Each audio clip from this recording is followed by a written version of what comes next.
আপনারা শুনেছিলেন রাজা হরিশ্চন্দ্রের কথা, যে রাজা হরিশ্চন্দ্র তার কাছে যে যা চেয়েছিল তাকে তাই দান করেছিলেন বাবা। কিন্তু তার একটা অহংকার ছিল, আমার মতো দানের রাজার জগতে কেউ নেই।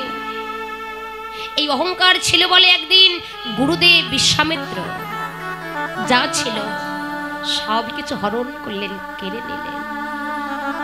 কেড়ে নেবার পর একদিন হরিশ্চন্দ্রকে বলছে, হরিশ্চন্দ্র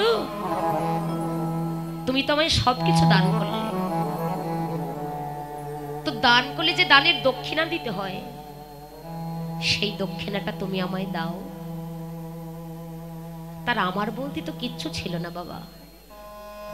কি করে গুরুদেবকে দানের দক্ষিণা দেবে? ছোট কি করে গুরুদেবকে দানের দক্ষিণা দেবে? আমার বলতে কিচ্ছু ছিল না, একটাই সম্বল ছিল, স্ত্রী আর ওই পুত্র, বেকি তো আর কিচ্ছু ছিল না।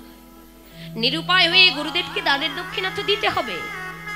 নিরুপায় হয়ে স্ত্রী এবং পুত্রকে নিয়ে নগরে নগরে গিয়ে বলছেন, ওগো তোমরা কেউ দাসী নেবে? আমি একজন দাসী বিক্রয় করব। বাবা আপনি পারবেন গুরুদেবকে দানের দক্ষিণা দিতে? নিজের স্ত্রী এবং পুত্রকে নিয়ে নগরে নগরে গিয়ে কারো কাছে বলতে পারবেন আমি দাসী বিক্রয় করব? নিজের স্ত্রী নিজের পুত্রকে বিক্রয় করে গুরুদেবকে দানের দক্ষিণা আপনি দিতে পারবেন? পারবো আমরা জগতে কেউ? হরিশ্চন্দ্র করেছিলেন নিরুপায়, গুরুদেবকে তো দানের দক্ষিণা দিতে হবে।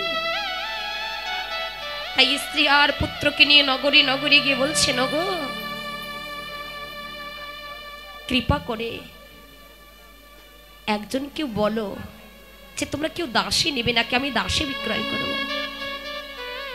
এক বৈষ্ণব বাবাজির কাছে নিজের স্ত্রী আর পুত্রকে বিক্রয় করলেন, কিছু করিয়ে নে, গুরুদেবকে দানের দক্ষিণা দিলেন। এবার অহংকারের ফলে তার শেষ পরিণতি কি হলো? যিনি রাজা ছিলেন তার কাছে যে যা চেয়েছিল তাকে তাই দান করেছিলেন। শেষ পর্যন্ত অহংকারের ফলে তার শেষ পরিণতিটা হয়েছিল ওই শ্মশানে মরা পোড়ার কাজ করছে, চণ্ডালের কাজ করছে। এটা কখনো মেনে নেওয়া যায় বাবা? যিনি রাজা, যার রাজপ্রাসাদ ছিল, তার কাছে যে যা চেয়েছিল তাকে তাই দান করেছিলেন। কিন্তু অহংকার করলে জীব যে অধপতনে চলে যায়, যে অহংকার করে তার পতন হয়। তার এতটাই অহংকার ছিল, সেই অহংকারের ফলে তার শেষ পরিণতি হলো শ্মশানে তিনি মরা পড়ার কাজ করছেন। প্রভুর লীলা বোঝা বড় দায়, সে যে কারে বা কখন হাসায়, আবার কারে বা কখন কাঁদায়। ফুল তুলতে গিয়ে একদিন সর্পদংশনে একমাত্র যে পুত্র ছিল সেই পুত্রেরও মৃত্যু হয়ে গেল। হরিশ্চন্দ্রের স্ত্রী হলেন সভ্যা, মৃত পুত্রকে বুকে জড়িয়ে ধরে শ্মশানে গেলেন। ছেলের তো শেষ কৃত্য করতে হবে। যেই না শ্মশানে গেছে, হরিশ্চন্দ্র দেখে বলছে, কে গো তুমি? এই যে শ্মশানে এসেছো তুমি শেষ কৃত্য করতে, এই শ্মশানে একটা কড়ি দিতে হয়, সেই কড়িটা কি তোমার কাছে আছে? বাবা দিতে হয় না? আপনাদের দিকে দিতে হয়, শ্মশানে একটা কড়ি দিতে হয় না? হরিশ্চন্দ্রের স্ত্রী মৃত পুত্রকে বুকে জড়িয়ে ধরে বছর ধারায় কেঁদেছিল, খোকারে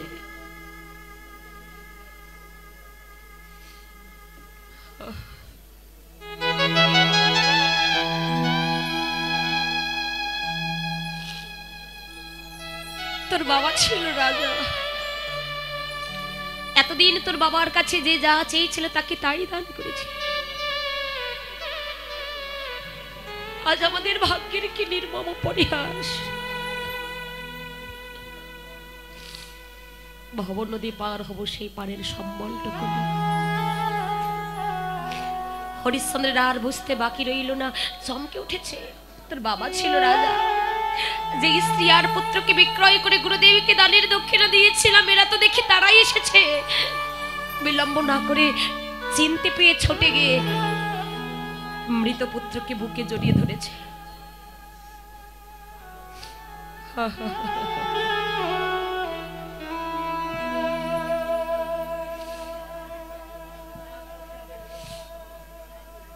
মৃত পুত্রকে বুকে জড়িয়ে ধরে স্ত্রীকে সঙ্গে নিয়ে,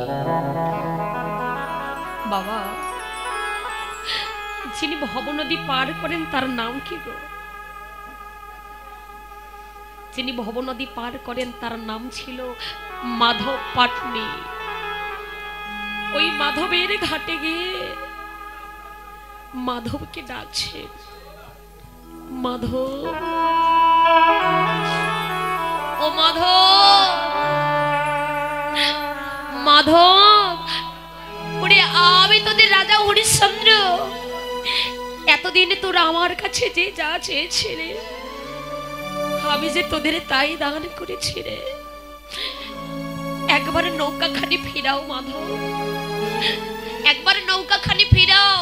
নৌকাখানি ফিরাই তুই একবার কৃপা করি আমায় পার করে দে না মাধব, একবার আমায় কৃপা করে পার করে দে।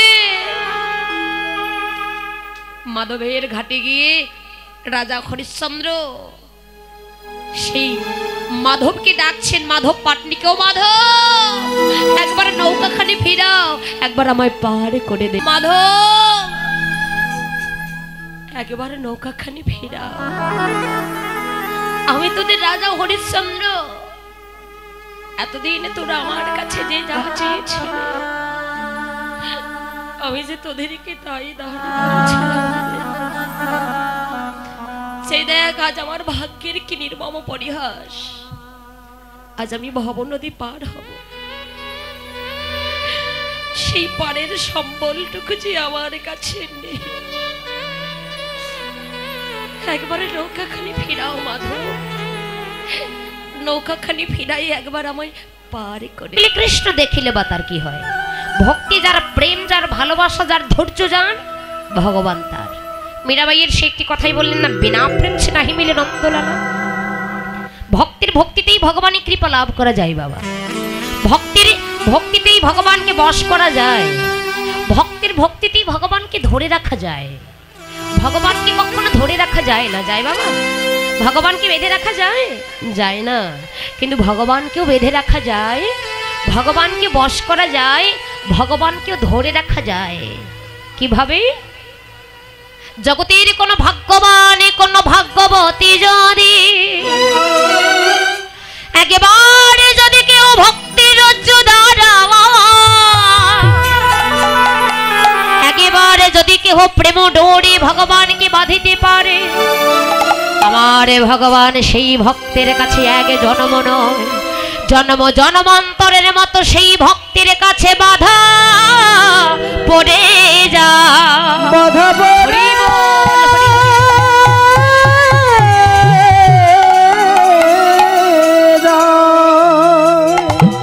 যদি ভক্তির রজ্জু দ্বারা কেউ ভগবানকে বাঁধতে পারে, আমাদের হৃদয়ে আছে বাবা প্রেম, আছে ভক্তি, আছে আমাদের ভক্তির শূন্য হৃদয়, তাই না?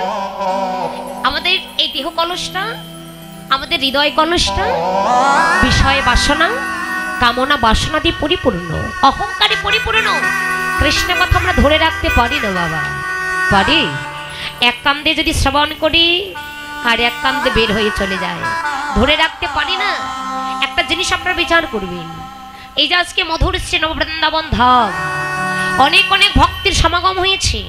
আজকে অনেকেই অনেক দূর দূরান্ত থেকে ছুটে এসেছেন মা, আপনাদের কাছে বিচার, আপনারা বিচার করে বলবেন, এখানে তো আমরা অনেকজন ছুটে এসেছি, ভগবানের লীলার রস আমরা আস্বাদন করছি, ভগবানের লীলা মাধুরী আস্বাদন করছি বাবা।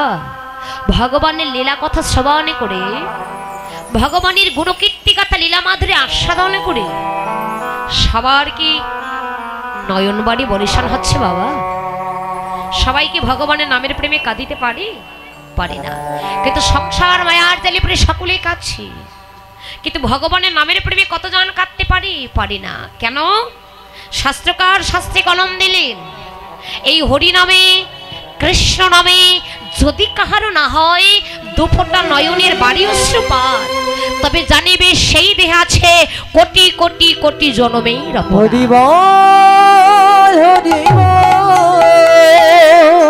বাবা কথাটি বুঝতে পেরেছেন? হরি নামে কৃষ্ণ নামে যদি কাহারও না হয় দুফোঁটা নয়নের বাড়ি অশ্রুপাত, তবে জানিবে সেই দেহে আছে কোটি জনমের অপরাধ। অপরাধ শূন্য হে লহ কৃষ্ণ নাম, অপরাধ শূন্য হয়ে যদি তোমরা কেহ নাম লইতে পারো, নিশ্চয় নামের কৃপা হয়ে যাবে। কিন্তু ভগবানের নামের প্রেমে কাঁদতে পারি না, সংসার মায়ার জালে পড়ে কাঁদছি। সংসারকে ভালোবেসে আমরা কি পেয়েছি মা? দুঃখ ব্যতীত আমরা কোনো কিছু পেয়েছি বাবা? সংসারকে ভালোবেসে কাঁদবেন, দুঃখ ব্যতীত আপনি কোনো কিছুই পাবেন না। কিন্তু হরি বলে কাঁদো, গৌর বলে কাঁদো, কৃষ্ণ বলে কাঁদো, যে যত কাঁদবে তত সুখ পাবে, যত কাঁদবে তত আনন্দ পাবে। যদি কেহ কাঁদার মতো কাঁদিতে পারো, ভগবানের নামের প্রেমে যদি কেহ কাঁদার মতো কাঁদিতে পারো, তাকে যদি ভালোবাসার মতো ভালোবাসা যায়, ধরার মতো যদি ধরা যায়, কেন কৃপা হবে না বাবা? নিশ্চয়ই তার কৃপা হবে। সবাই ভগবানকে ভালোবাসি, কিন্তু ভালোবাসার মতো ভালোবাসতে পারি না। ভগবানের নামের প্রেমে কাঁদি, কিন্তু কাদার মতো কাঁদিতে পারি না। কাদার মতো কাঁদো, ধরার মতো ধরো, ভালোবাসার মতো ভালোবাসো, নিশ্চয়ই কৃপা হবে। এটা বুঝবে একমাত্র তারাই, কারা চৈতন্য চরিতামৃতে প্রমাণ দিয়েছিলেন কাকাল কোকিল দর্শনী একই রকম, কিন্তু চরিত্র দুজনের দুরকমের। কাকের ডাক বড় কর্কশ, কোকিলের ডাক বড় সমধর। এদের আস্বাদন কি গো? অরসাধ্য গাছ কেন নিম্ন ফলে? কাকের ডাক বড় কর্কশ, আস্বাদন করেন নিমফল। যে নিমফল জন্মবতী তিতা, পাকলেও কোনোদিন মিষ্টি হয় না বাবা। আর কোকিলের ডাক বড় সুমধুর, আস্বাদন করেন কি মা? আম্ররস। দেখবেন আমফল হবার আগে আম বৃক্ষে মুকুল আসে, তাই না? ওই মুকুলের বক্ষে দেখবেন কিছু মধু থাকে। এই পৃথিবীতে অনেক পশু পাখি আছে, ওই মধুর সন্ধান কেউ জানে না, একমাত্র কোকিল ছাড়া। তাই চৈতন্য চরিতামৃতে প্রমাণ দিলেন কোকিল যেমন জানে মধুর সন্ধান, তেমনি কৃষ্ণ নামে কত আনন্দ, কত প্রেম। এই জগতের মাঝে যারা সত্য ভক্ত, যারা রসাত্ম ভক্ত, একমাত্র তারাই তো জানে নিতাই গৌর প্রেমানন্দে। হরি বল, হরি বল, বল রে আমার মন, হরি বল, হরি বল। বাবা যারা নামের প্রেম সাগরে ডুব দিয়েছে, কেবল তারাই জানে হরি বলে কাঁদলে, গৌর বলে কাঁদলে কি সুখ পাওয়া যায়, কি আনন্দ পাওয়া যায়। নামে যে ডুবেছে সেই মজেছে, অন্যের বোঝা বড় দায়। হরি নামে কি আনন্দ ডুবলে জানা যায়। এ নামে যে ডুবেছে সেই মজেছে, এ নামে যে ডুবেছে সেই মজেছে। অগয় অন্যের বোঝা বড় দায়, বড় দায়। হরি নামে কি আনন্দ ডুবলে জানা যায় গো, হরি নামে কি আনন্দ ডুবলে জানা যায়, হরি নামে কি আনন্দ। সকলে একটু হাত তুলি, হাত তুলে দে, হাত তুলুন, হাত তুলুন।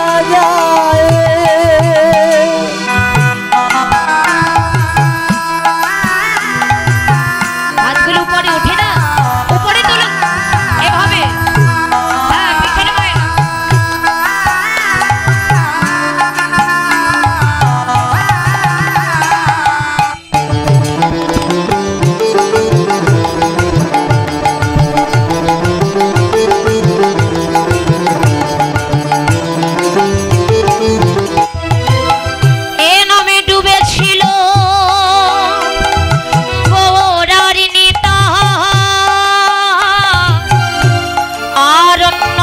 ডুবেছিল জগাই আর মাধাই, ভাইরে জগাই আর মাধাই,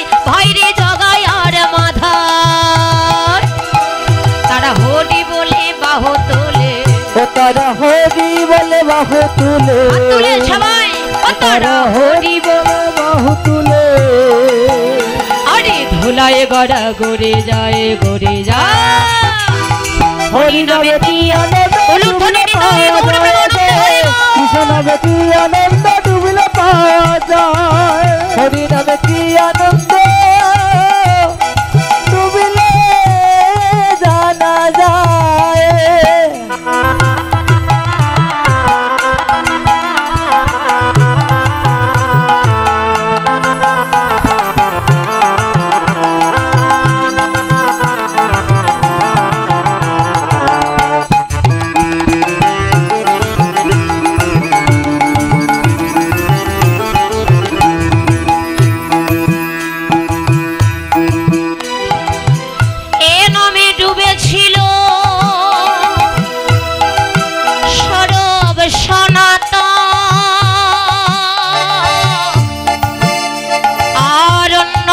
ডুবেছিল এই গ্রামের নাম কি গো?